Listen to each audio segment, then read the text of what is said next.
Tovar va xizmatlar narxlari pasayganda biz buni deflyatsiya deb ataymiz. Past narxlar avvaliga yoqimli bo'lishi mumkin, ammo deflyatsiya aslida iqtisodiyotga zarardir, chunki u xavfli aylana yuzaga keltiradi.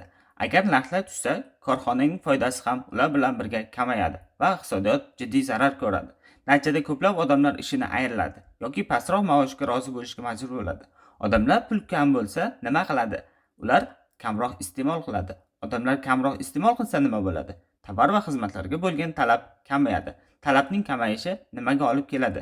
To'g'ri topdingiz. Yanada kuchli deflyatsiya muammosiga. Xo'sh, ishini yo'qotmagan yoki daromadi kamaymagan odamlar ko'proq sarflab bu holatni yumshata oladimi?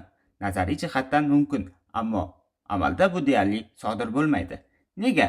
Chunki qo'shning moliyaviy qiyinchilikka duch kelganini ko'rish sizni ham pessimistik kayfiyatga soladi.